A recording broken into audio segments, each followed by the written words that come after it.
Any imaging interpretation has a number of steps through it. You have to detect the abnormalities. You have to make the diagnosis. Once you've made the diagnosis, you must look for a cause and or complications if they are visible on the images. This is true of whether you are in the exam or you are in your practice. Of these, the one that you learn the most during your residency is detection of the abnormalities. And that is one of the most important things. Now, alimentary canal is a long organ. It is approximately 10 meters. And there are many abnormalities, so it is quite easy to miss abnormalities on alimentary canal imaging. When I say alimentary canal, it is the digestive tract from basically the mouth to the anus. We do not deal with the pharynx right away, but basically that is what I'm talking about.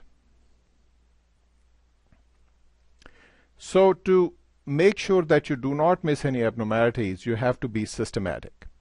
Systematic review helps you in detecting the lesions without missing any. It also helps you in making the diagnosis, but it requires practice. And it takes only a few seconds once you have done the practice and once you have practiced the technique. So what you need for the systematic review is a mental checklist. And the good part is that once you have started looking at all images with the same checklist, the same checklist applies to all tubular structures, whether it is the biliary tract, the urinary tract, the alimentary canal, or even the CSF pathways. So what is this mental checklist that I'm talking about? Whenever you come across, or whenever you are examining the alimentary canal, you have to look at a few things. First thing, look at the course of the alimentary canal. Second is the location, orientation, caliber, wall and fold patterns,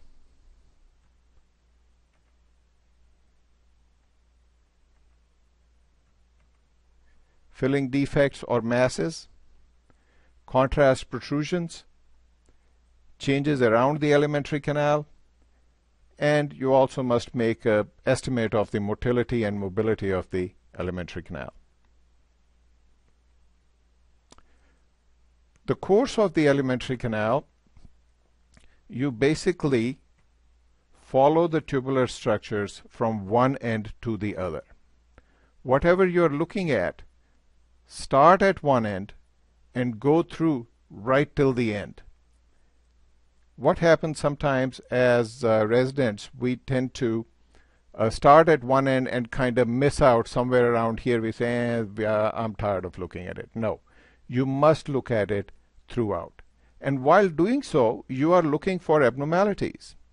That is true of the esophagus. So you start at one end, go all the way down. That is true of the stomach. You start at one end and go all the way down. It is true of the barium enema.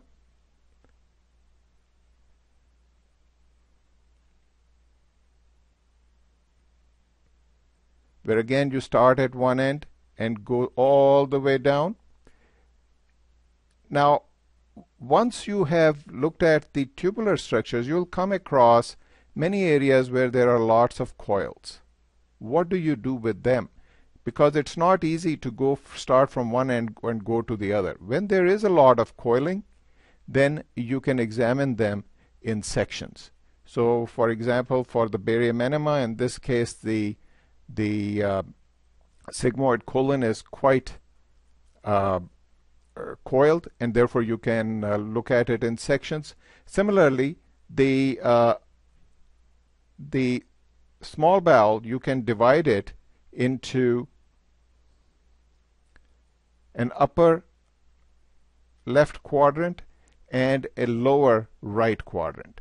The upper left quadrant contains the jejunum, the lower right quadrant contains the ileum. And this thing you can do also on CT. Now, while doing so, be mindful that you are looking for abnormalities. Don't go through the course just, with your eyes closed or with your mind closed. As you go through it, you're also looking for abnormalities. The first thing that you must notice in the normal or abnormal bowel is whether the location is normal. That is true of all the structures within the alimentary canal. What things can cause an abnormal location? Well, location can be abnormal due to hernias. For example, in this case, you can see as we go down, you are beginning to see the stomach up in the chest. That is an abnormal location. That is because of a hiatus hernia. You keep on going on, and then you find that there is an abnormal location of this loop of transverse colon. That is an umbilical hernia. And as you go down, there is no more abnormal location of the bowel, but there is a lot of omental fat in the left inguinal canal, which is due to inguinal hernia. So whenever you find an abnormal location of bowel, consider, is there a hernia, or is there a mass or an enlarged organ that is causing the bowel to be displaced. In this case, there is an enlarged spleen that is causing displacement of the bowel of the stomach to the right, and it is also causing displacement of the transverse colon down into the pelvis. Again, abnormal location because of displacement by mass or organomegaly. The other reason whenever you find an abnormal location is find out if there is any absent organ. In this case, the left kidney is hydronephrotic due to the presence of a stone right there, but that's not what I'm showing you this for. This is there is abnormal location of the ascending colon, and that is because the right kidney is surgically absent, or rather congenitally absent. So in this case, the colon is in abnormal location. So whenever there is an abnormal location, think, is there a hernia? Is there an enlarged organ or mass which is pushing the bowel? Or is there an absent organ or any fibrosis which is pulling the bowel away from the normal location? Next is we look for orientation. That is whether something is upside down or is it the right side up. And that is done mainly in the stomach. The stomach is the only part of the bowel that becomes wrongly oriented. And there are 3 different orientations. We will talk about it when I do the lecture on stomach. The next is the caliber. Once you have looked at the course, the location and orientation, you must assess the caliber of the bowel. So caliber is the diameter of the bowel, and it can be narrowed or it can be widened or dilated. Both of them are abnormal, and we will talk about them now. Narrowing of the bowel of any part of the alimentary canal is kind of tricky. Why? Because there are already normal areas of narrowing which you must know. Second thing is you have to decide whether a narrowing in the bowel, is it normal narrowing or which will go away, or is it an abnormal narrowing which needs further evaluation. And the third is the narrowing benign or is it malignant? The normal areas of narrowing can be due to crossing structures. For example, the esophagus, you have 3 impressions. One is of the aortic arch, one is of the left mainstem bronchus, and of the left atrium. All of these can cause narrowing of the esophagus, and you need to know that these are normal areas of narrowing so that you can decide that you're not going to misdiagnose them. The other reason for narrowing can be due to sphincters. For example, the lower esophageal sphincter at the lower end of the esophagus, the pyloric sphincter at the distal end of the stomach, and the ileocecal valve. These are again areas of normal narrowing. Also, because they are normally narrowed, it becomes a little difficult to diagnose narrowing in these areas, and you have to depend on the secondary signs. The third cause for narrowing is peristalsis and spasm. These are normal areas of narrowing we are talking about. So this can occur anywhere. It can be in the esophagus. For example, there is this area, which is peristalsis. You can see an inverted V appearance. And then in the small bowel, there are multiple areas where you can see areas of narrowing, some of which I have put the arrows on, and that is peristalsis. So when is the narrowing abnormal? This is a very important thing to determine, because there can be areas of normal narrowing. There is really no lower limit to the diameter. So how can you say that an area of narrowing is abnormal?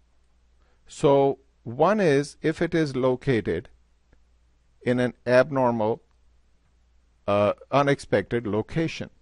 I showed you the expected locations of narrowing. If narrowing is present in the area other than those, then you should consider that this could be an abnormal narrowing.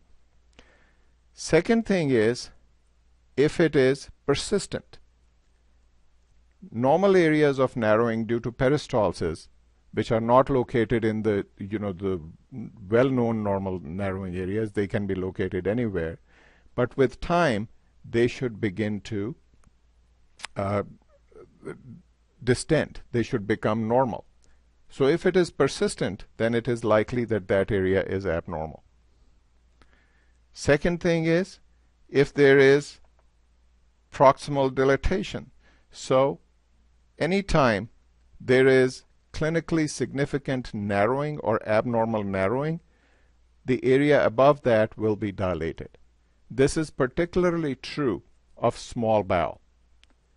You may, or I don't know how prevalent tuberculosis is in your country.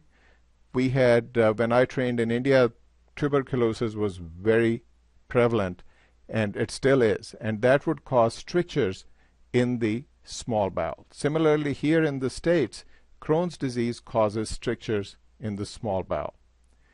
Now, how to differentiate between a stricture and normal area of peristalsis?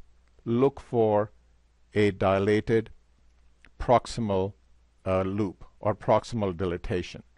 If it is dilated, that means that this narrowing is a true narrowing and it is clinically significant. Next, if it obstructs passage of a tablet or food or feces. So the tablet we use a lot in esophagus, where we give the 13 millimeter tablet. I talked to you about that last time.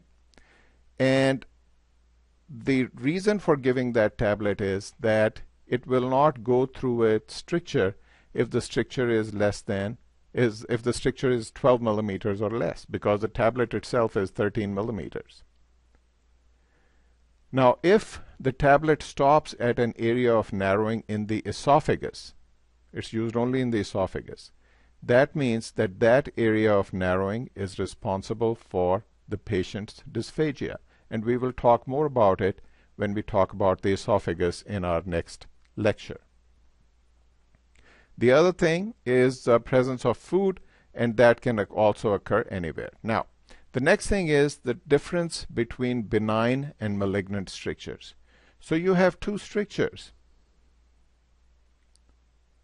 Which of them is benign? Which of them is malignant? Well, there are certain things that you can look for to differentiate between them. One is the length. the ends of the stricture, and the margins of the stricture. These three things you must look for or look at in every stricture. So length of the stricture, benign strictures are often long, malignant strictures are short. Benign strictures can sometimes be short, but for a malignant stricture to become this long is very difficult because the patient will die before the tumor has gone has expanded or extended so much. Therefore, malignant strictures are often short. Or, in other words, if a stricture is long, it is less likely to be malignant. The ends of the stricture, the ends of the benign stricture, are often tapering.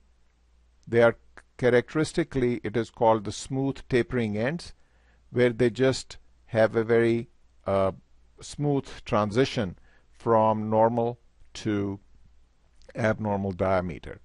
Whereas the ends in the malignant stricture are almost always abrupt.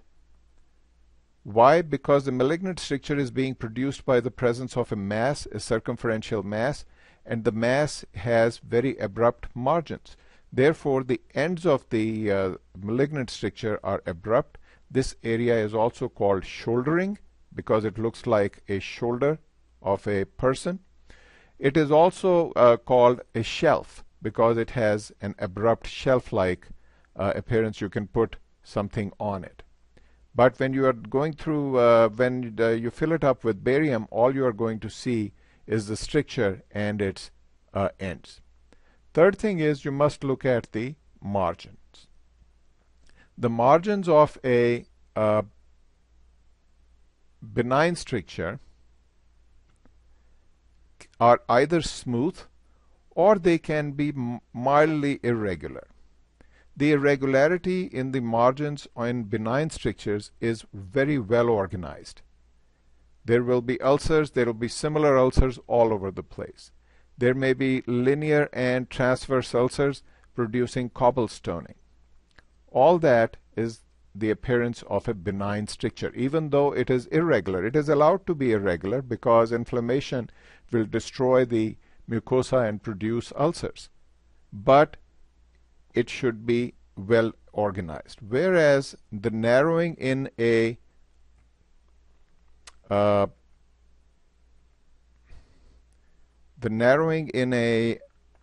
malignant stricture is disorganized. The mucosa is destroyed. Why? Because the tumor keeps on undergoing necrosis wherever it loses its blood supply, and there is no rhyme or reason. It just becomes irregularly destroyed. This is also called mucosal destruction. Of all these three things that I have talked about, the tapered ends for benign stricture and abrupt ends for the malignant stricture are the most reliable features, the ends. Length is kind of a little less reliable. The mucosal destruction, if you can make sure, really say that this is disorganized destruction of the mucosa, that is also quite reliable. But the most reliable sign is the presence of abrupt ends or shouldering or shelves in patients in a malignant stricture. Dilatation of the bowel, on the other hand, like I told you, it is difficult to diagnose narrowing, abnormal areas of narrowing with confidence until you look at the secondary signs. Dilatation, on the other hand, is different because there are well-defined upper limits of normal for the various parts of the bowel. So esophagus, if it is more than 2.5 centimeters, it is possible that it is dilated. Stomach, there is really no measurement, but jejunum, if it is more than 3 centimeters, ileum 2.5 centimeters, cecum, if it is more than 9 centimeters, it is really dilated and it may be ready to perforate, and colon, if it is larger than 6 centimeters. As with all the measurements in radiology, these are just guides. You cannot totally depend on them and say, oh, it is not 9 centimeters, therefore it is not distended. You have to depend on the secondary signs of obstruction, of patient's clinical features to actually evaluate any abnormality in radiology, not just the measurements. But there are these measurements for different parts of the alimentary canal. Causes of dilatation, there are really only two. It can be due to motility disorder or it can be due to obstruction. So dilatation from motility disorder, it is a generalized dilatation, and it's you have heard these names: gastroparesis in the stomach, adynamic ileus in the small bowel, and megacolon in the bowel. So it's a generalized dilatation. It is dilated, the bowel is dilated from one end right to the other, and as you go through the course, which you will, you'll find that it is all dilated. Similarly, there is no transition point. Because the dilation is from one end to the other, there is no area where it becomes normal. And the bowel loops, they are flaccid. Why? Because it is due to loss of motility, and the muscle tone is not there, and therefore the bowel loops, they are flaccid. What do I mean flaccid? You will find that the bowel loops, they mold onto each other. If one loop is like that, the other will also be in that same curve. They will not be pushing against each other. The loss of muscle can be due to paralysis of the muscularis mucosa, which occurs acutely in post-op patients, electrolyte disturbances, and chronically in neuropathy. But also, dilatation can occur due to destruction of the muscularis mucosa, which occurs in conditions like scleroderma. The dilatation from obstruction, on the other hand,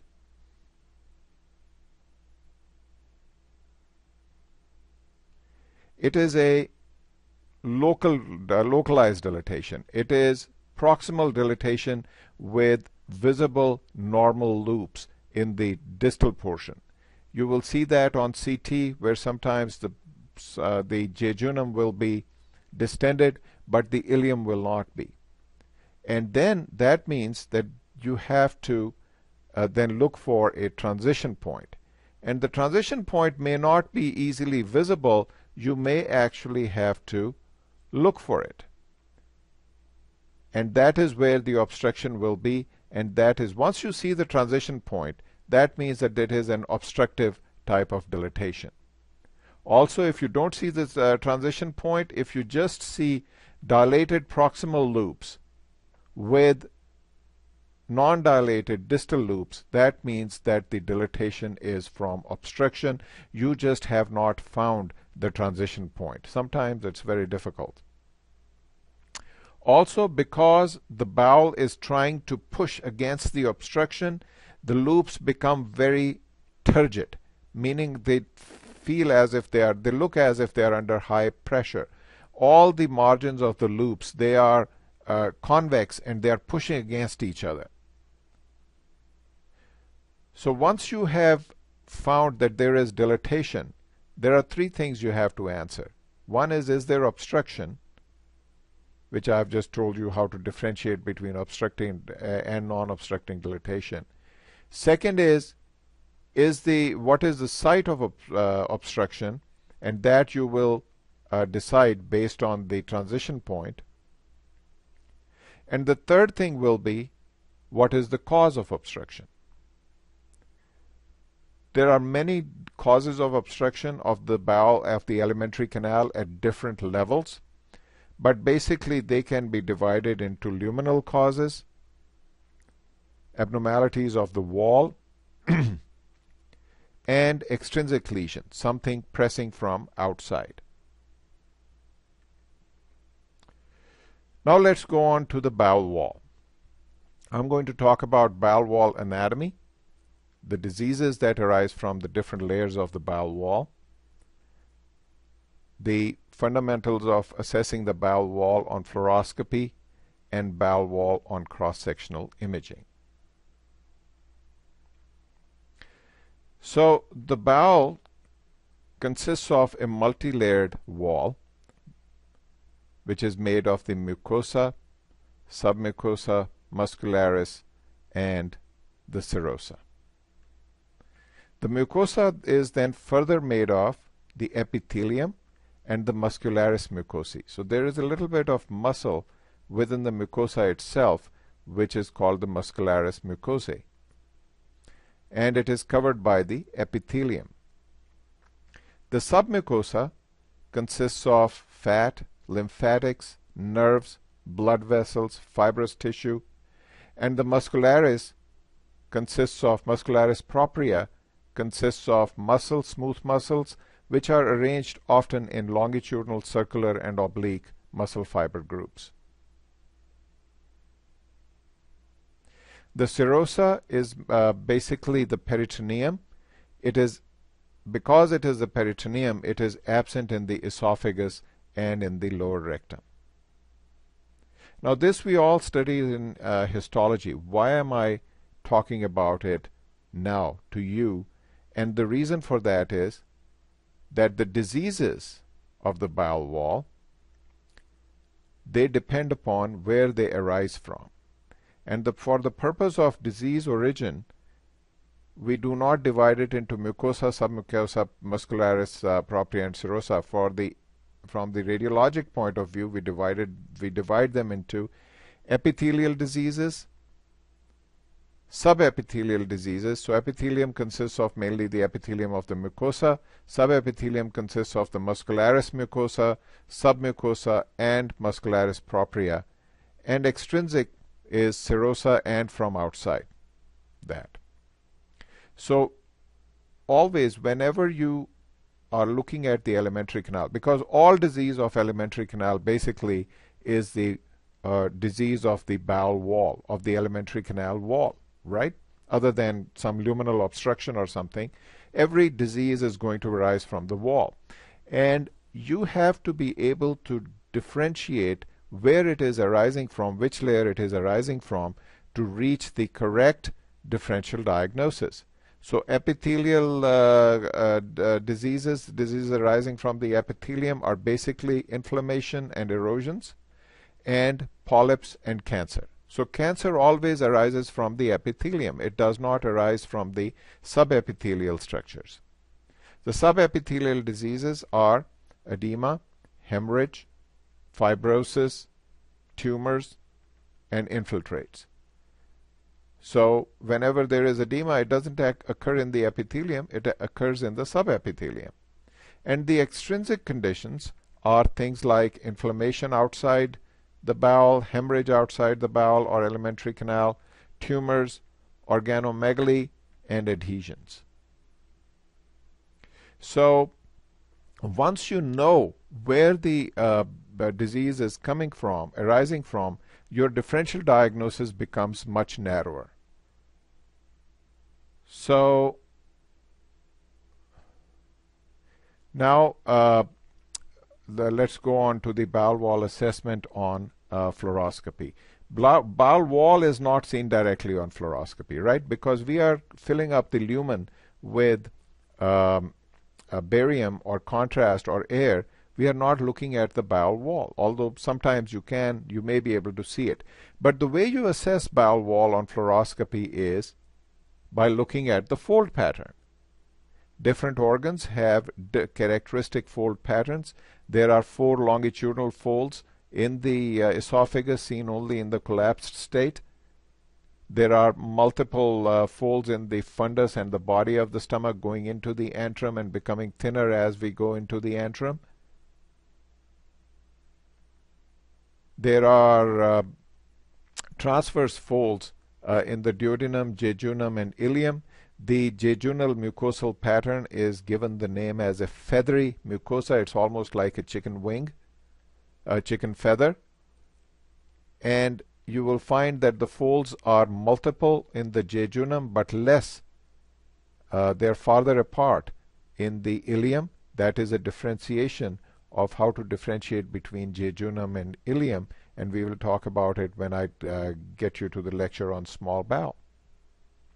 So the fold pattern is characteristic. In the colon, what you see is the haustra, and these folds are produced by the tinea coli, which are the longitudinal smooth muscle bands passing through the colon, and they contract and they kind of make it look like folds, but these are not true folds. These are just haustrations.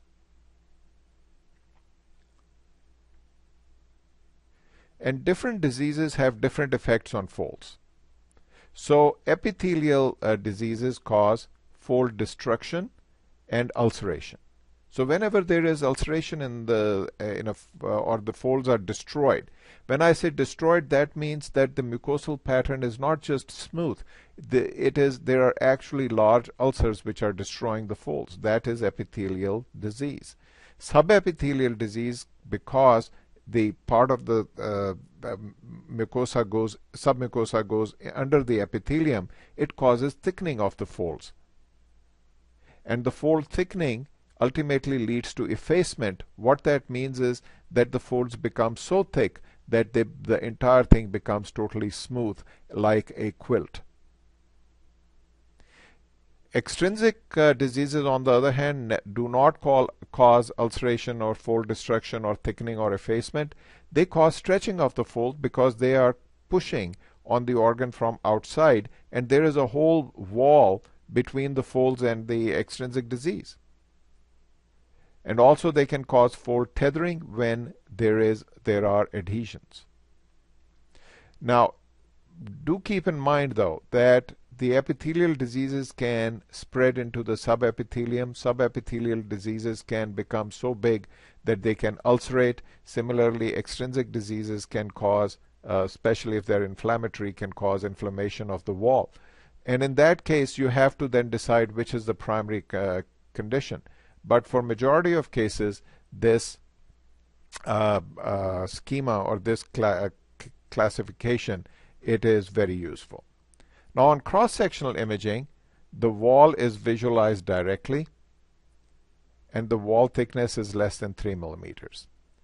The layers of the wall are not seen on CT, but they can be seen on endoluminal ultrasound, like transrectal ultrasound or transesophageal ultrasound, and on MR when you have an endoluminal coil. But that is very specialized. I'm not going to talk about that. On CT, to diagnose wall thickening, you make sure that that the viscus is distended and that you are looking at the non-dependent portion. So in this case, there is stomach and the wall appears thick, right? But if you look at it carefully, the stomach is not distended enough. Once you distend it with air, it will become thinner. Second thing is, if you find wall thickening in the dependent portions, always consider, is it truly a wall thickening or is it just some food or non-distension? Because in the non-dependent portion, if there is wall thickening in a distended stomach, like this one, then that would be abnormal. This one is normal wall. This one is a spurious or apparent wall thickening because the stomach is not distended fully. So must keep this in mind, that to diagnose wall thickening, the organ must be fully distended, and the wall thickening, if it is much more likely to be true if it is in the non-dependent portion. Then the next is, you must be able to differentiate between, whenever there is wall thickening, you have to consider, is it benign versus malignant wall thickening. Benign wall thickening is usually more diffuse, malignant is localized. Benign wall thickening is smooth, malignant is irregular with mucosal destruction and haphazard ulceration. Benign wall thickening is less severe, malignant is often more severe because it's really a mass. Benign wall thickening may show a target sign, which is a separation of the various layers that I have shown you by edema between them. And if you start seeing that, then that means that there is no malignancy that is infiltrating through, whereas there is no no target sign on malignant wall thickening. Next we come to filling defects and masses. I'll talk about the definition, what is a real filling defect versus artifact, what are the types of filling defects or masses, and how to differentiate between different types of filling defects and masses. So, filling defects are also called elevated lesions, filling defects and masses. Why? Because they are located above the level of the surface, inner surface. So if you are, it's almost like if you are palpating it, you should be able to feel that mass as a protuberance. Now they protrude into the lumen. When they are surrounded by contrast, they are called filling defects. And when a mass is surrounded by air, it is called a mass. So when you are doing a barium study and you find that there is a area that is surrounded by barium, then you call it a filling defect. Otherwise, you call it a mass. This is true of barium studies. It is also true of CT. Because when there is a filling defect, you don't call it a mass because you have not seen the surface of it. All you are seeing is that this thing is producing a rounded dark area within the barium. Whereas when it is surrounded by air, you can see it as a mass, you can see it as its you can see its surface, and you can evaluate it better. Now, artifacts can also appear like filling defects. Why? Which kind of artifacts?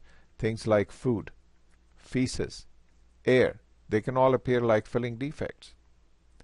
However, the artifacts are intraluminal and they move. And the movement is with time as well as with position. So you look at the an area now and there is a something like a filling defect, and you look at it after 5 minutes, it is gone. That is not a true filling defect. Or you look at an area in one position and it is there, the filling defect is there, and then you turn the patient over and it is gone. Then it is obviously not a mass or a filling defect from a mass. Also, the artifacts may have air trapped within them. Whether it is food or feces, it often has air. This feature is used particularly when we do virtual colonoscopy, because in what looks like a polyp, if you can show that there is some air within it, then it is not a colonic polyp, it is just a piece of adherent feces. So this is how you differentiate between real filling defects and artifacts. Now, because of the air trapping, they look mottled, and they also float. Often, if it is feces, it will float in the barium pool. Types of filling defects and masses, it is again based on origin. So they can be luminal filling defects, they can arise from the wall, or they can arise from outside.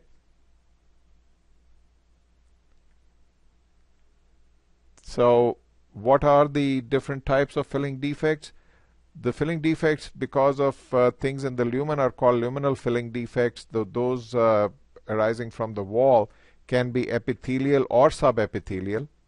Again, that differentiation between epithelial and subepithelial is coming in again. And those from the outside are called extrinsic. So what are the conditions in the lumen that can cause filling defects?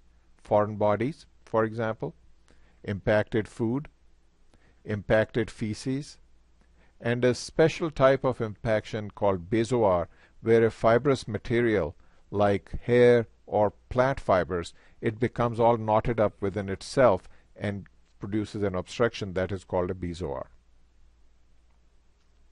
Epithelial masses are polyps or cancer. Subepithelial masses, it's very easy to remember. Just remember what is present in the subepithelial location. It's lymphatics, smooth muscle, fat, nerves, fibrous tissues, blood vessels. And what that produces then is lymphoma, leiomyoma from smooth muscle, lipoma from fat, neurofibroma from nerves and fibrous tissue, hemangioma from blood vessels. And also GIST, which is a tumor that involves multiple cell lines within it, gastrointestinal stromal tumor. So if you want to call the malignant names of these, then leiomyosarcoma, liposarcoma, neurofibrosarcoma, hemangioendothelioma, and GIST can be benign or malignant GIST. But remember, in all these subepithelial tumors, you do not come across cancer. Cancer is an epithelial disease, and therefore it will show findings of an epithelial mass. Extrinsic masses can be due to collections, tumors, organomegaly. So, to differentiate between types of filling defects and masses, there are you need to know where are they coming from, because that helps in the differential diagnosis. Is it luminal? Is it is it epithelial? Is it subepithelial? Is it coming from? Is it extrinsic? So, two things we take into account. One is the effect on folds, and the other is the sulcus angle. So, in this case, for example, let's say an epithelial mass arises from the epithelium, and therefore it shows fold destruction, and the sulcus angle, which is the angle between the wall of the bowel, however you are seeing it, and the margin, outer margin of the mass, that is called a sulcus angle. It is less than 90 degrees. That is an epithelial mass. All polyps look like that. All cancers look like that. How about subepithelial masses? So these arise from the submucosa portion, or the muscularis, and as they grow, you will find what they do is they cause thickening of the folds. The folds begin to become thickened, and you can see them here. They can then as they become thickened, they become effaced until it becomes completely smooth. So you'll have almost like an egg-shaped mass with very smooth surface, and that is called fold effacement. And if you look at the margin, because the center of the mass is in the wall, the sulcus angle is 90 degrees. How about the extrinsic masses? So in this case, what happens is the mass comes from outside. And as it comes from outside, it stretches the wall, whether it is coming from the outside the serosa or from the serosa itself. The submucosa, subepithelial layer gets stretched, and the folds, they get stretched. And you can actually, the folds are not destroyed, they are not effaced, they are stretched. And if you look at the sulcus angle, that will be more than 90 degrees. I'll show you the examples of these masses as we go through the different organs, but this is for you to form the basis. I want you to understand this so that when we go through the next lectures, you can understand what we are talking about.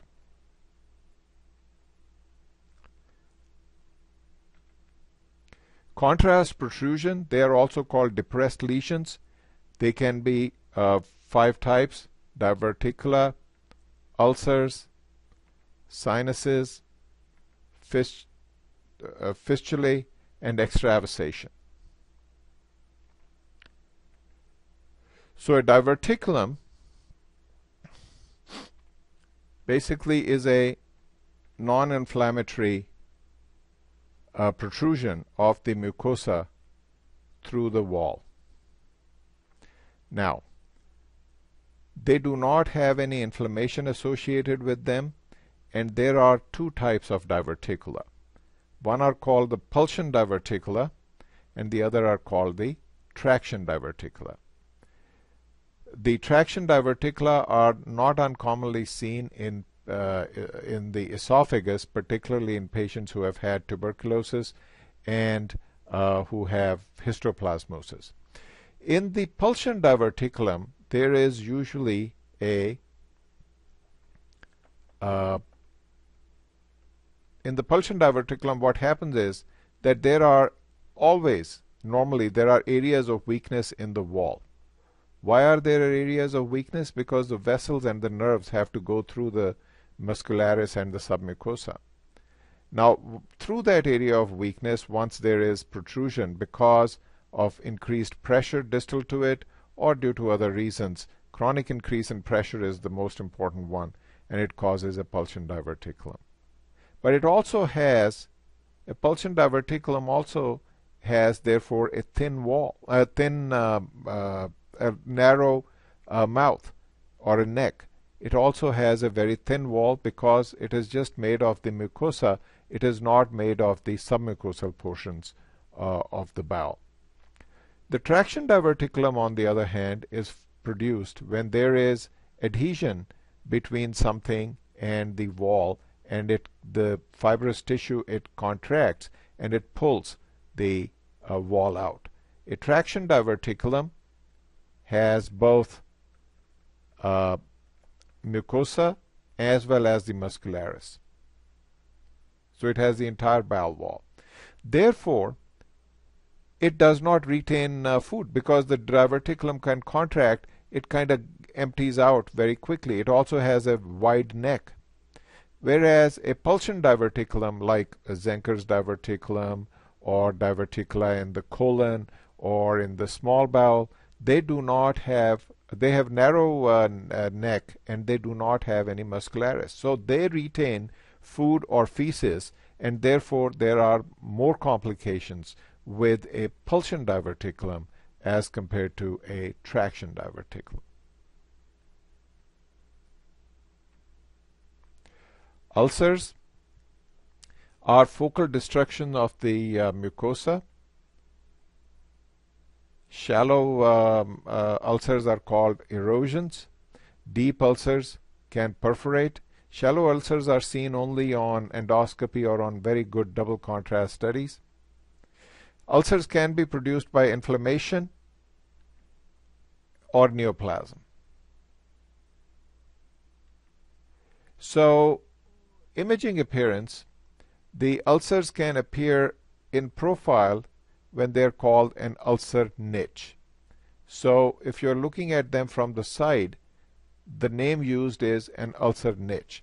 It may be triangular, thorn-shaped, rose thorn shaped, flask-shaped, collar stud, all different types of shapes. But it's called an ulcer niche. When you are seeing it en face, basically from the front, then the ulcer is not going to protrude out. They are going to appear as little collections of barium, which is called an ulcer crater.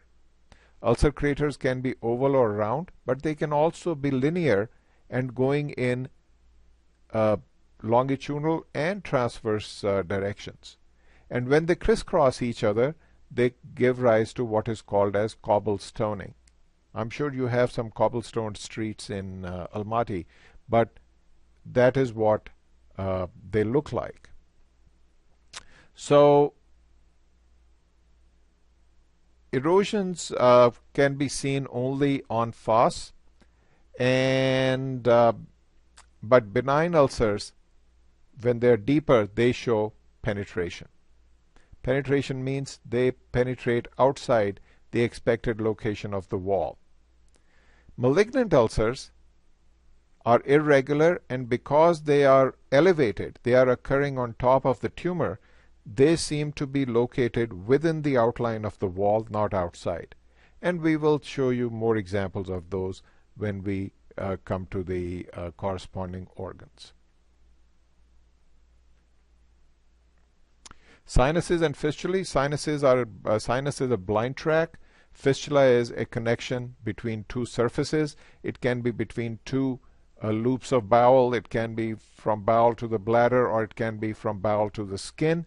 But there are two surfaces with epithelium on them, two epithelial surfaces. Imaging appearances, you basically suspect fistula when you see contrast or air in an unexpected location. For example, a patient with air in the urinary bladder. Normally you don't have air in the urinary bladder. So unless the patient had a catheterization done, then you have to think, is this air coming from somewhere else? Is there a fistula?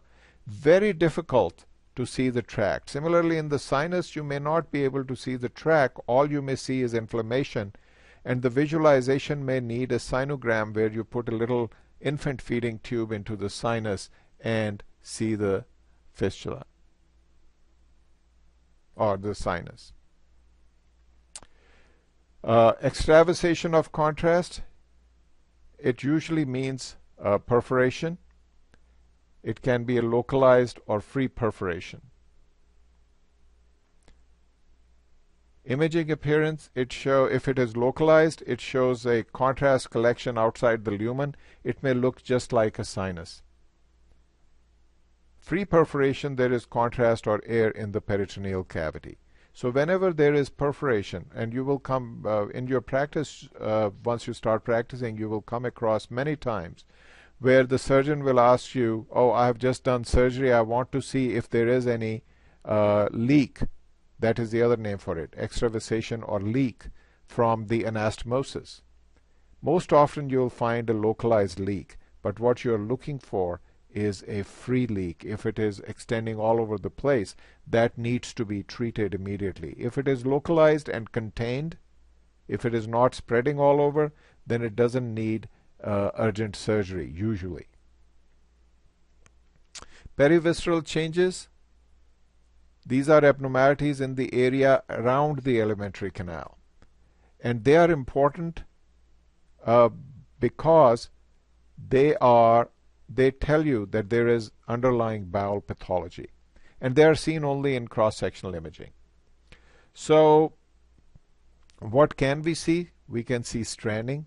For example, in this patient with acute appendicitis, there is the appendix, and you can see that this area has this increased haziness as compared to the fat here or here. Why is the haziness?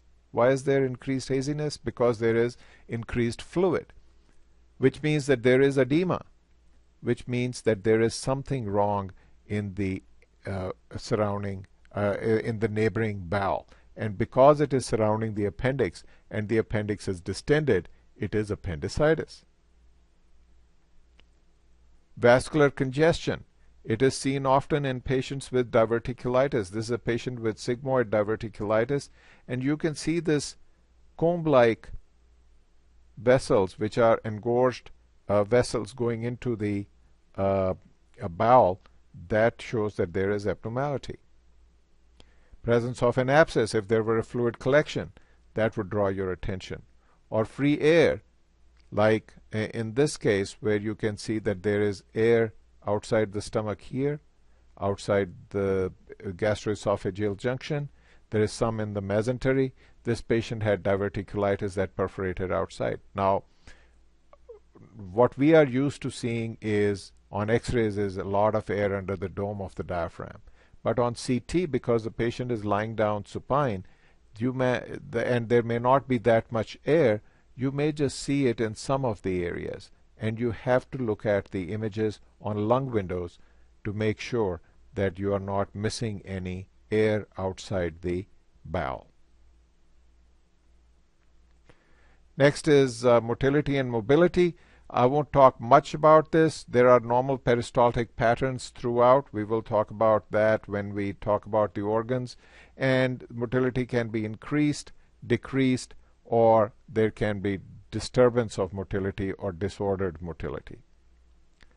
So basically, I have brought you to the end, And what I want you to remember is to go through all the images whenever you come across them in a systematic fashion.